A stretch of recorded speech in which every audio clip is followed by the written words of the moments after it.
오늘은 여기 와서 먹거리 범죄에 대해서 한번 같이 이야기해 보면 어떨까 이제 그런 생각이 갔었던 거고요. 아마 이제는 좀 잘 아실 것 같지만 60년대만 해도 먹을 게 없었다고. 저도 이제 그때 살지는 않았기 때문에 60년대까지는 아니세요. 아 선생님이 그 정도는 아니세요. 그래서 그때만 해도 이제 먹을 게 없었다 그러더라고요. 먹을 게 없어가지고 그냥 뭐 닥치는 대로 먹는 그런 분위기였기 때문에 음식 사고가 잦았고 음식에 대해서 이렇게 위생 개념이 지금보다 훨씬 적었기 때문에 그래서 뭐 그 당시 신문들을 찾아보면 뭐 수학여행 갔던 학생들이 뭐 300명이 집단으로 식중독에 걸리고 뭐 이런 사건들이 그때는 아마 이유가 무슨 단무지였대요. 이유가 단무지에 색소를 뭐 잘못된 색소를 써서 뭐 집단 식중독이 벌어진다거나 아니면 두부에다가 뭐 공업용 뭐 석회를 넣어서 뭐 중금속이 함유된 60년대 70년대에는 이런 사건들이 아주 왕왕 있었다 그러더라고요. 저는 예전에 그 생각도 나는데 라면 우지파동. 내노라 하는 라면과 마가린 제조업체가 공업용 쇠기름을 가지고 라면과 마가린을 만들어 팔다가 검찰에 붙들렸습니다. 외국에서 공업용으로 분류된 저질 쇠기름을 수입해 라면을 만든다. 검찰의 수사로 불거져 나온 우지 라면 파동입니다. 라면을 튀기는 기름을 굉장히 뭐 몸에 안 좋은 걸 썼다 그래서 그때까지만 해도 삼라면이 1등이었는데 우지파동으로 녹짐으로 전세가 뒤집어졌어요. 변호인 측은 정제하면 공업용 쇠기름도 식용으로 쓸 수 있다고 맞섰습니다.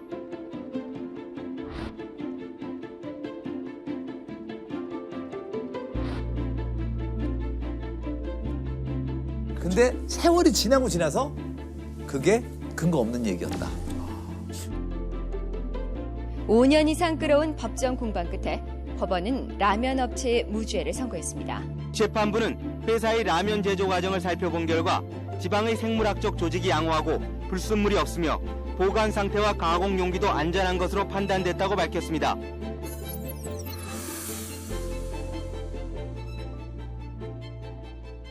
아마 다들 아실 텐데 대왕 카스테라라고 어느 날 TV 고발 방송 프로그램에서 뭔가 고발을 한 번 하는 바람에 갑자기 사라져버린 그런 업종이거든요.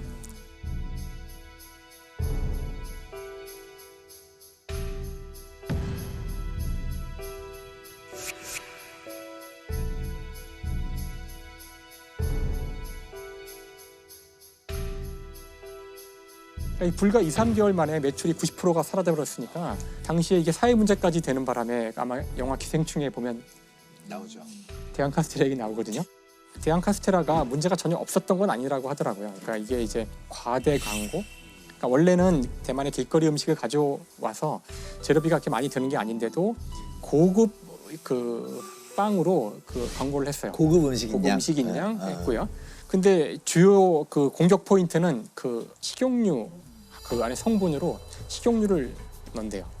그러니까 이제 식용유를 넣는다고 하는 순간 어떤 느낌이 드실지 모르겠지만 좋진 않죠. 식용유에 대한 건강하지 이미지도. 못한 느낌? 그게 이제 사실 고발 프로그램에서 주요하게 얘기했던 것 중에 하나예요. 대왕 카스테라의 폭신폭신한 맛은 식용유에서 온 거다. 그러니까 사람들이 갑자기 막 느끼해지는 거예요. 식용유에서 왔다고 이러면서 사람들은 실제로 강하게 이제 거부감을 느꼈던 거는 식용유 문제였고 이제 식용유로 자꾸 이야기가 가니까 이제 식품 전문가들이 나서서 이제 반박을 하기 시작했죠. 그래서 딴 건 모르겠고 식용유를 첨가하는 건 문제가 아니다. 네. 식용유를 넣을수록 빵이 폭신해진대요. 그래서 실제로 식용유를 넣어서 만든 케이크를 시폰 케이크라 그래요. 시폰 케이크. 시폰 케이크 폭신폭신한 들어가는 있잖아요. 거네. 스펀지 같은 거. 그러니까 사람들은 제가 모르는 거에 대해서 되게 두려워하는데 그게 음식일 때에는 그렇죠. 바로 반응한다는 거예요. 몸속에 들어가는 거니까. 그러니까 들어보지 못해서 그런 건데 실제로 음식 업계에서는 당연히 식용유나 버터나 그거는 내가 어느 정도의 말랑말랑한 정도로 빵을 만들 건지에 따라 양을 바꿀 수 있는 거라는 거죠. 그래서 당시 이제 많은 식품학자들이 막 분노를 해서 글을 쓰고 했지만 이미 사람들이 으악 빵에다가 식용유를 넣어 이제 이거를 감당할 수는 없었던 거죠. 그래서 그런 고발 프로그램들이 사실 몇 번의 그러니까 단 한 번의 고발 프로그램으로 업계 자체가 사라져버리는 일이 벌어지고 하니까 어떤 의미에서는 이제 식품에 대한 우리의 두려움이 좀 과한 게 아닌가? 그래서 제가 한 가지 대표적인 이야기를 드릴 텐데요. 오늘도 또 종이와 펜이 빠질 수 없죠. 그래서 일단 첫 번째로 할 이야기는 뭘 또 그리시네요. 김쌤이 뭐 그리면 이거 좀 다른 건가? 이번엔 산수화인가요?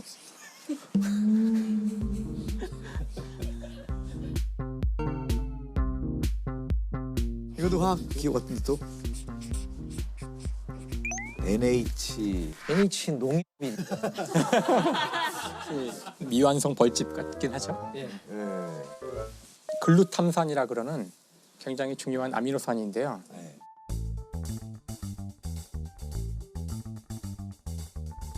요 H 대신 여기다가 NA. NA는 나트륨인가요? 나트륨이죠. 영어로는 소듐이라 그래요. 나트륨은. 소듐이라 그러는데요. 이렇게 되면은 나트륨이 하나 달린 글루탐산이거든요. 하나 있다는 거를 라틴어로 모노라 그래요. 모노가 하나. 모노 소듐 글루타메이트. 약자로 모노소듐 글루타메이트. MSG라 그래요. MSG. 그게 MSG구나. 그래서 MSG가 이렇게 생겼는데 사실 요 NA를 빼고 나면 아미노산인데요. 아미노산이란 건 뭐냐면 단백질 아시죠? 네. 단백질 없으면 살 수 없는데 우리는 네. 단백질은 아미노산들이 모여서 된 거예요. 그러니까 이건 무조건 있어야 되는 거예요. 이거 네. 없으면 다 죽어요 우리. 네. 여기에 단지 나트륨을 하나 붙인 건데 우리가 이거를 한 몇십 년 동안 먹으면 안 되는 독이라고 인식한 적이 있었거든요. MSG를 넣었다 그러면 어떤 생각이 드시나요? 그냥 인공의 무엇을 그러니까 자연 친화적이지 않은 걸 먹은 느낌? 그렇게 이미지가 돼 있는 것 같아요. 그렇죠. 그래서 MSG는 일본 과학자가 20세기 초에 만든 거예요. 그러니까 나트륨을 붙인 것이 바로 이 사람이 한 일이죠.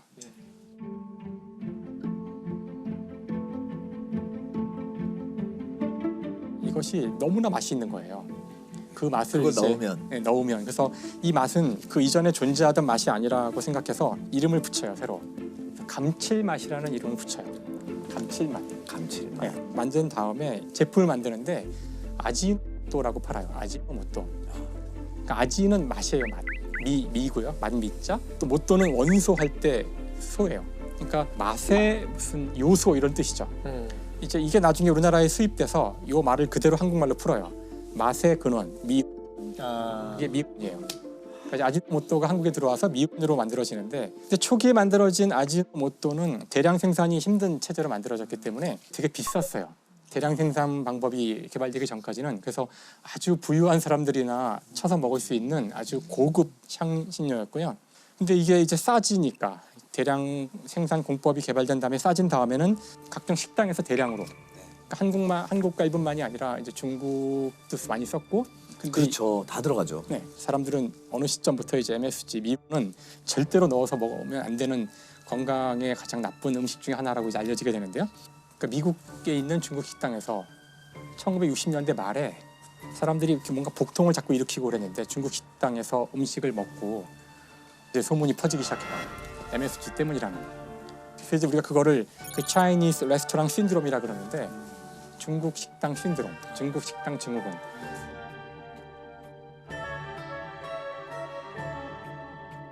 그런 소문이 쫙 나가지고 사람들이 중국 식당을 안 가기 시작해요.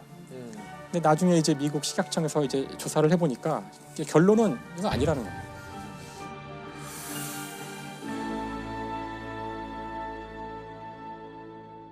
근데 하여튼 한동안은 이 MSG에 대한 규제가 각국에 생기게 되고 한동안 사실을 안 다음부터는 이제 한 나라 두 나라씩 이거에 대한 규제를 다 철폐하기 시작해요.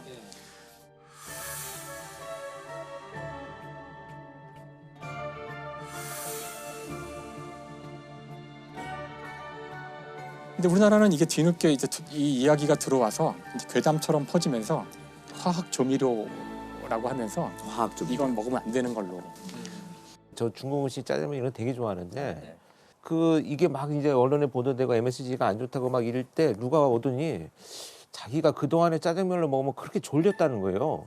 그 저는 안 졸렸는데 그래서 내가 졸렸나 막 이렇게 생각. 그다음부터 한동안 짜장면을 끊었었어요. 근데 그게 참 안타까운 것이 사실 이제 많은 분들이 천연은 좋고 화학은 나쁘다는 그 인식이 어딘가 있는데 화학은 안 좋은 거. 이 MSG가 이제 화학 제품으로 분류된 이유는 이걸 대량 생산하는 방법은 그 사탕수수라는 식물에서 제가 설탕을 뽑아내거든요. 설탕을 다 뽑아내고 나면은 남는 거는 이제 당밀이라 그러는데 당밀에다가 적절한 그 균, 이제 배양할 수 있는 발효균을 넣어주면 우리가 마치 그 술을 만들듯이 네. 그 균이 당밀로부터 이 글루탐산을 만들어내요. 글루탐산을 만들어요. 최종적인 단계에 나트륨을 첨가를 해요.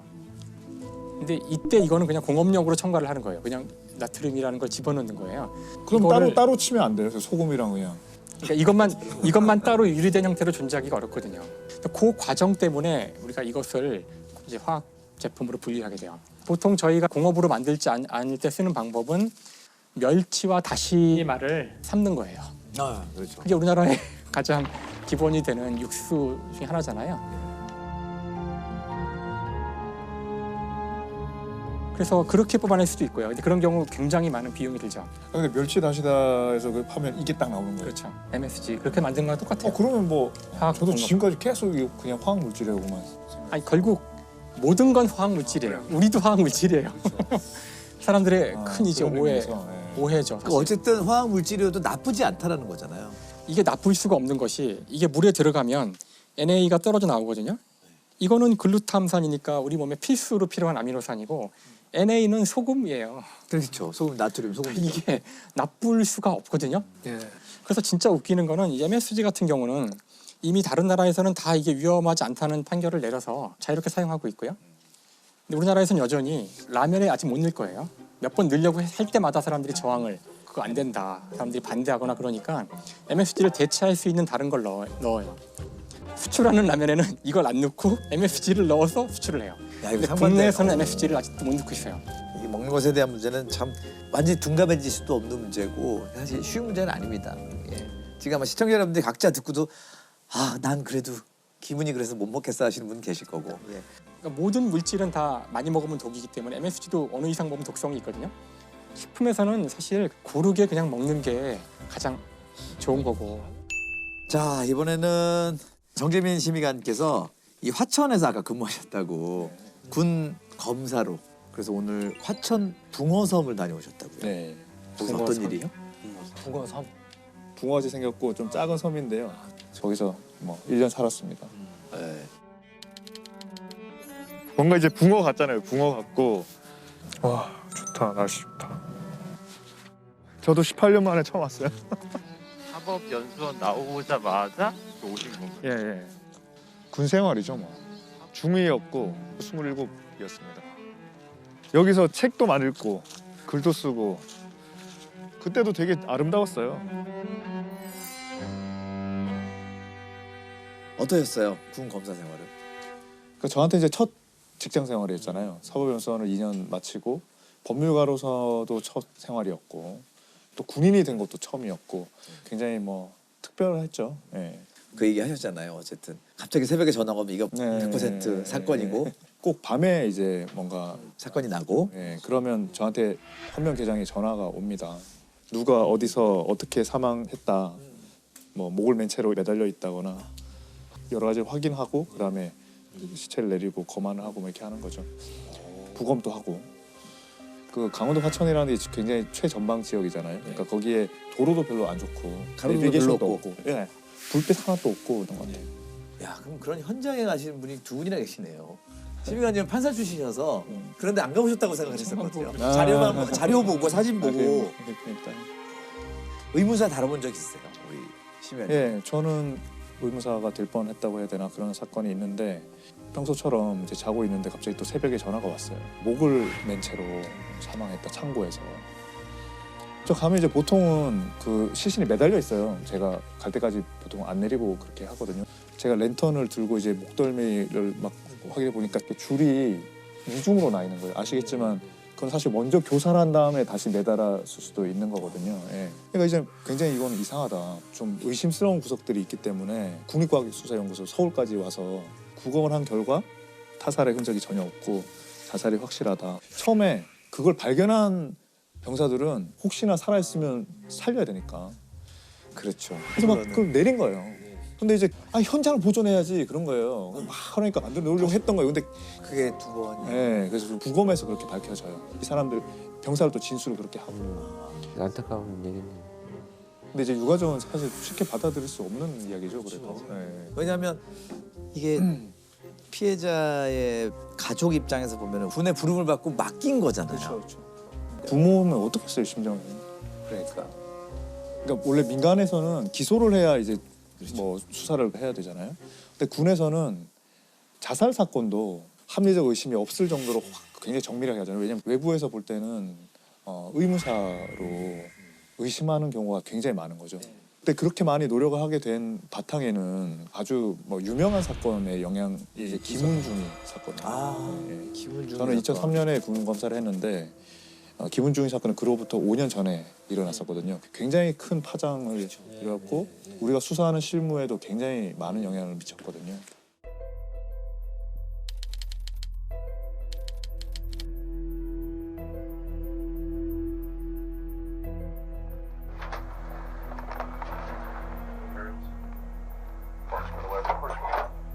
Okay, from there, let me walk the light right back over to the body to show the relationship there. That's the weapon. Okay. Can you go ahead and light up the other side of his head? 98년 2월 24일에 판문점에 공동 경비 구역이 있습니다. 미군도 있고요, 우리 군도 있고 북한도 같이 이제 판문점에 있잖아요. 벙커에서 경비 소대장이던 김은중이가 죽은 채로 발견이 된 겁니다. 그러니까 벽에 비스듬하게 기대서 관자놀이가 관통성에 있고 이제 피를 흘리고 있었고 그 오른발에 50cm 떨어진 곳에서 베레타 권총이 하나 있었죠. 그 김중희가 권총으로 자기 관자놀이를 쏘아서 자살을 했을 거다. 군에서도 이제 그렇게 발표를 했습니다.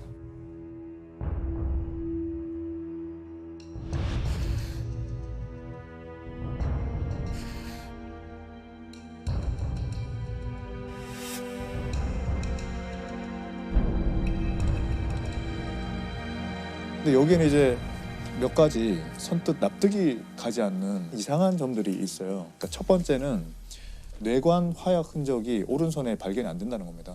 뇌관 화약 흔적. 네. 이 권총을 쏘면 뇌관 화약이 팍 터지면서 이 오른손에 항상 묻게 돼 있거든요. 네. 여기서 쏘아서 여기서 나갔잖아요. 총알이. 네. 오른손 잡이고 오른발 옆에 권총이 있었으니까 그럼 오른손에 그 화약 흔이 있어야 되는데 화약 흔이 하나도 없는 거예요. 그 대신 왼손에는 좀 있었습니다. 그리고 보통은 이렇게 관자놀이에 대고 쏜다는 거예요. 이렇게 밀착해서 쏘면 검은 이 가스가 여기는 없는 거예요. 그렇다면 떨어져서 쏜 거예요. 그러니까 타살도 가능성이 있는 거죠. 그다음에 또 하나는 김중희의 총이 아닙니다. 시리얼 넘버가 김중희에게 원래 배급돼야 될 총이 아니라는 겁니다. 그리고 총에 김중희의 지문이 없어요. 그리고 김중희의 손목시계에 틈이 나 있고 거기 옆에 크레모와 스위치 박스가 있었는데 그게 파손이 돼 있어요. 그러니까 이제 몸싸움이 있지 않았을까 하는 의심을 할 수 있는 흔적들이 있었던 거죠.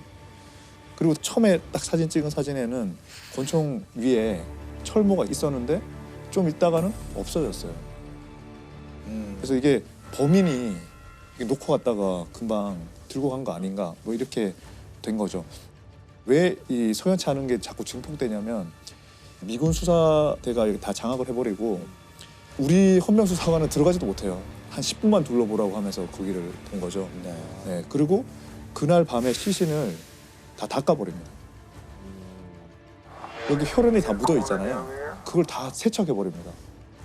야, 그냥 완전히 네, 그날 증거를 인멸하는 거네요. 그 다음 날에는 페인트 칠까지 했다는 거예요. 그 부대에서.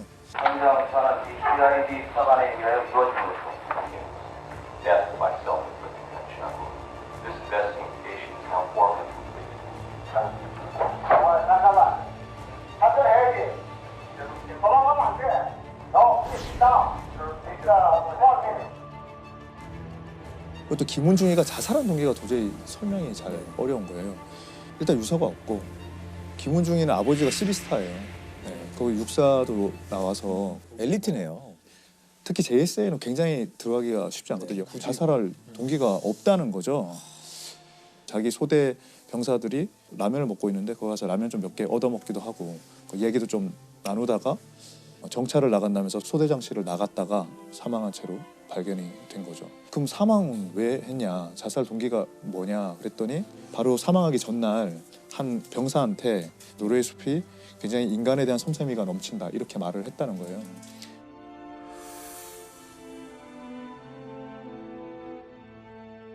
한 뭐 10개월 뒤인가 그 정도에 제이스의 중사가 알고 보니까 북한 초소에 가서 북한 병사하고 술도 먹고 뭔가 선물도 좀 받아오고 막 그렇게 했다는 거예요.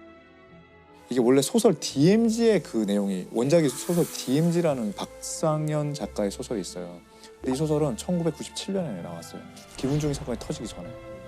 남북의 병사가 서로 DMZ에서 왔다 갔다 하면서 같이 친하게 지내다가 서로 쏘아서 죽인 이런 사건이었거든요. 근데 그때 박상현 작가가 소설 DMZ를 오늘의 작가상에 응모를 했는데 최종심에서 아깝게 탈락했어요. 그 이유가 리얼리티가 부족하다는 거예요.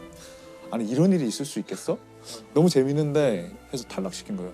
근데 그 다음 해 진짜 이런 일이 있었다는 게 공식적으로 밝혀진 거예요. 그래서 2000년에 공동경비구역 제이스가 개봉된 거죠. 그때 이걸 대본으로 쓴 건가요, 각본? 그렇죠. 이제 원작이 소설 이게 원작이 되는 건가요? 이것 때문에 은폐를 했을 거라고 생각하는 거예요. 유가족 입장은. 김대중 대통령 취임 전날에 사망했거든요. 네. 물론 이거 다 추측이지만 그런 북한에서 오가는 일들을 이 아들이 알게 됐을 거고 그걸 알게 되자 그거를 은폐하기 위해서 격투가 있었고 뭔가 사례가 있지 않았을까. 이 사건이 이제 너무 커지니까 그 법의학자들 8명을 불러서 그냥 공개 토론을 시켰거든요. 그중에서 이제 한 명만 타살이라고 이야기하고 또 나머지 법의학자들은 자살이다. 오늘 법의학 토론에서는 먼저 총알이 가까이서 발사된 근접사로 타살이라는 노유수 박사와 자살이라는 다른 법의학자들의 의견이 엇갈렸습니다. 자살입니다. 이건 자살이라고 생각합니다. 자살이 가능성은 참 희박하잖아요.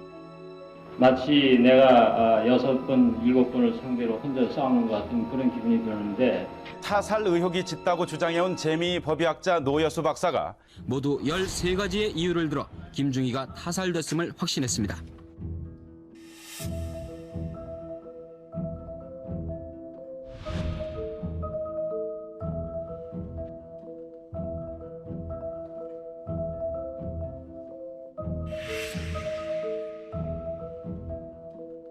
내 머리에 총을 대서 실험해 주기 바란다. 나는 내 몸을 내 자식한테 바친다. 유가족이 장례를 치르지 않는 경우가 되게 많았어요. 그렇게 하는 순간 군에서는 손을 떼버린다고 생각하기 때문에 김은중이도 10년 이상 그냥 처리하지 않았어요. 초동 수사를 너무 못했기 때문에 너무 의혹이 너무 자살이다 하더라도 충분히 더 현장을 너무 훼손. 그날 훼손한다는 게 좀 이해가 안 돼요. 그러니까 초동 수사를 잘못한 거는 법원에서 1, 2, 3심에서 다 인정이 됐어요. 그래서 국가 손해배상을 하라고 판결까지 나요.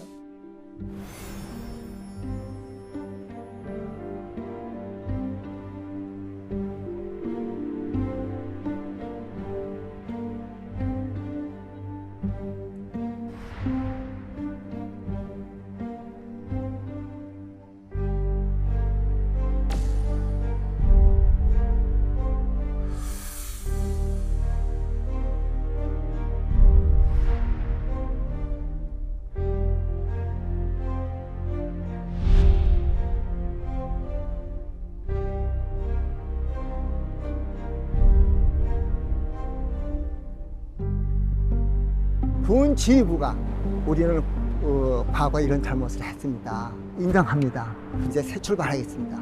용서를 구합니다. 그럼 우리는 박수를 치고 정말 정의로운 군대로 가는구나. 이게 아직 안 됐습니다. 그래서 이런 일들이 일어나니까 사실 의문을 외부에서는 가질 수밖에 없겠죠. 그래서 지금은 군에서 현장을 그대로 보존을 해놓고요.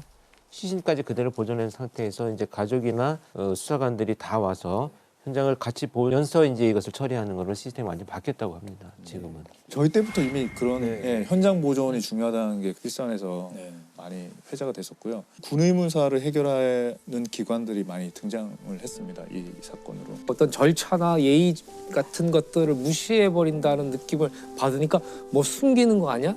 라는 의심을 자꾸 하게 되고 그런 것들 무책임하게 어떻게 방치하고 어떤 것들을 묵인하고 또 은폐해왔는지 역사가 사실은 지금 우리가 가진 군에 대한 선입견이거든요. 투명한 공개가 저는 가장 기본적인 거가 아닐까라는 생각이 들어요. 군은 되게 갇혀 있는 공간이잖아요.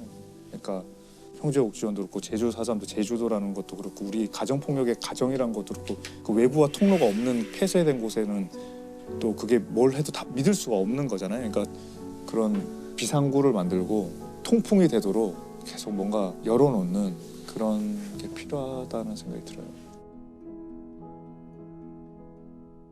불법 도박에 대한, 도박 범죄에 대한 얘기를. 불법, 합법 그 차이가 있나요? 일단은 7개가 합법이고 그 외에는 다 불법입니다. 강원랜드, 카지노, 경마, 경륜, 경정, 복권, 소싸움, 스포츠 토토. 그 외에는 들은 이제 다 불법 도박이라고 할 수 있는데 의문점이 생기잖아요. 그러면 명절 때 가족들끼리 고스톱을 치는데 윷놀이도 그렇고 그러면 경찰이 방문을 부시고 특공대가 들어와서 검거를 하느냐? 이게 법적인 처벌 대상이 되느냐? 사회 상규상 20만 원까지는 그냥 놀이다 이렇게 평가를 하고요. 근데 일시 도박죄 일시오락의 경우에는 처벌하지 않는다고 돼 있거든요. 일시오락의 정도에는. 뭐 명절 때 이렇게 정말 일시적으로 가족들이 한 번씩 모여서 하는 거라서 그런 연속성이 없다 이렇게 판단을 하는 거죠. 일시오락이 얼마냐에 대해서 이제 말씀하신 이야기를 하시는 거죠. 근데 사실 이제 좀 전에 이런 뭐 명절 때 가족들끼리 이렇게 하는 거 빼고 이제 불법 도박 그러면 맨 먼저 머리에 떠오르는 게 하우스 도박이에요. 그렇죠. 불법 도박장. 많이 본 영화 타짜라는 영화. 늘 앉아 있고 평경장 앉아 있고 뭐 이런 이제 그 에드워드 소프라는 사람이 있는데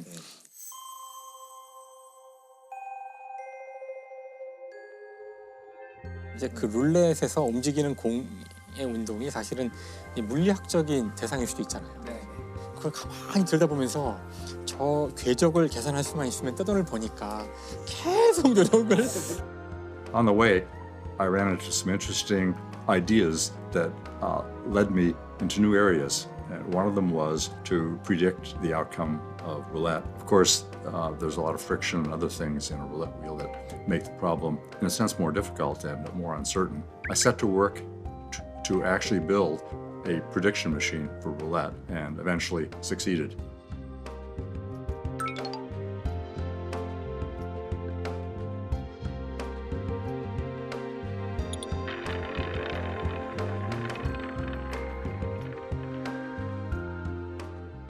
여기에 고도의 이론이 다 쓰여요. 모든 엔트로피 공식부터 시작해가지고 다 써야 돼요. 모든 확률 계산을 다 하면서 그 공부로 그냥 박사가 되는 게 낫지 않을까?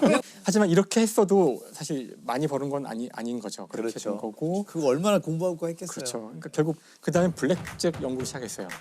그 블랙잭이 그 21 숫자보다 작게 맞. 근데 이 사람이 수학과잖아요. 근데 이 사람이 그걸 열심히 공부한 다음에 그걸 바탕으로 논문도 쓰고 그랬거든요. 그걸 연구하다 보니까 자기 생각에는 방법이 있는데 이걸 내가 해봐야 되지 않을까? 그래가지고 이제 용기를 내서 이제 투자자를 찾고 라스베가스에 가서 이걸 해요. 연구비네요. 연구비를 받고 하는 거죠. 투자비를 받고서 지금 돈으로 하면은 한 1억 가까운 돈인 것 같은데 자기 이론에 따라서 하는 거야. 정말 앉아가지고 펼쳐놓은 카드에만 기반해서 확률 계산을 하는 거예요. 계속하면서 정말 냉정하게 오로지 수학으로만. 그래서 한참을 치고서 결국은 땄어요. 근데 이걸 따기 위해서 날마다 가서 계산한 다음에 하고 계산한 다음에 하고 계속. 그러니까 사람들은 저 뭐 하는 사람일까. 근데 이제 비상에 걸린 거예요. 카지노 업계에 이상한 놈이 왔는데 이제 보안이 계속 따는 거 보니까 이 상태로 가다간 블랙홀 될 거 아니에요. 근데 결국은 못하게 해요.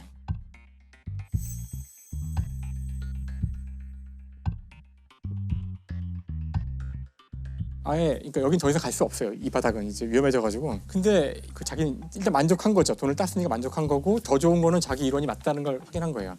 그리고 책을 써요. 내가 어떻게 카지노에서 딜러를 이기고 돈을 땄는가. 그리고 그 책이 이제 베스트셀러가 돼서 1960년대 초에 나온 책인데 그리고 이 사람이 결국은 이걸 가지고 더 연구를 해서 헤지펀드라는 거의 공식들을 만들고 이 사람의 논문을 바탕으로 나중에 이제 블랙시홀드 이케이션이라고 증권가의 이케이션들이 있어요. 노벨 경제학상 받은 자본금을 어떻게 투입하고 어떻게 돈을 하는지에 대한 모든 금융 기법에 대한 회사도 이 사람이 만들고 거기서 떼돈을 벌죠. 그래서 이 사람의 수익률은 연 10%를 수십 년간 유지를 해요. 그래서 아주 전설적인 존재가 되는 사람인데 이 사람은 좀 특별한 거죠. 그러니까 사실 일반적으로는 절대 딸 수 없어요. 그냥 카지노가 바보가 아니거든요. Interestingly enough, had I known more, I probably wouldn't have attempted these things because everyone knew, in quotes, that you couldn't beat any of the major gambling games. You couldn't beat them because if you could beat them, they would have changed the rules or they would have gone out of business. Simple proofs. 그 사실 말이 안 되죠. 그렇죠, 그렇죠. 그러니까 애초부터 좀 허상이네요. 예, 우리가 생각할 때는 도박하면 되게 유혹에 빠지기 쉬운 사람들, 뭐랄까 학력이나 지적 수준이 낮은 사람이 아닐까 이렇게 생각할 수도 있는데 그렇지 않더라고요. 네, 아주 그 러시아의 대문호 도스토옙스키가 예, 유명한 도박 중독자. 이제 봤거든요. 아내에게 쓴 편지를. 뭐 내용은 이래요. 여보 미안해. 나 때문에 그동안 너무 내가 뭐도 날리고 뭐 차도 날리고 예를 들면 집도 날리고 나 때문에 너무 고생했지. 아내분들이 제일 싫어하는 말이 편지의 시작이 여보 미안해 제일 싫어해. 그렇지. 제일 안 좋은 게 여보 미안해로 시작하는 거예요. 그렇지.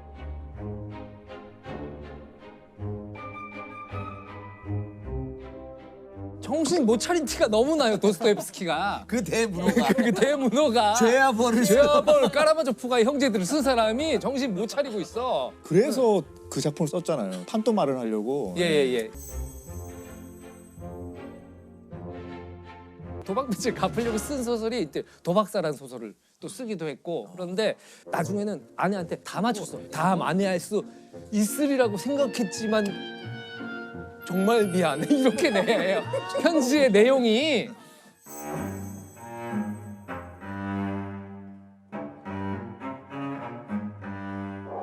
인간은 왜 애초에 도박을 할까요? 제가 생각해봤을 땐 그런 것 같아요. 인간은 무료함을 참지 못해요.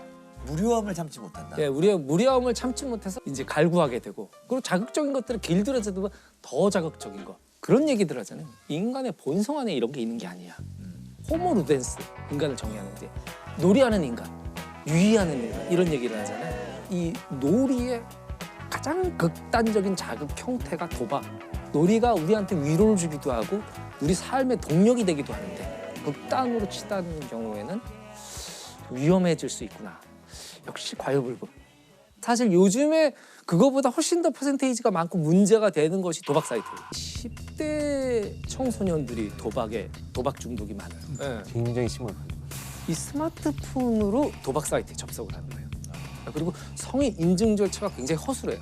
놀이처럼 생각되니까 이 아이들은 죄책감이나 내가 범법을 저지른다는 인식이 많이 없는 거예요. 다 가는데 내가 안 가면 소외되는 것 같아요. 스포츠인데요. 누가 이기나 지나 맞추는 거고. 누가 제일 빨리 도착하나 맞추는 거죠. 얘는 대상이 좀 높아요. 2.8가 진짜. 고등학생들이 접속하는 불법 도박 사이트입니다. 스마트폰 사용이 늘면서 청소년들 사이에서 인터넷 도박이 번지고 있습니다. 도박으로 돈을 많이 따면 친구들 사이에서 이른바 짱이 됩니다.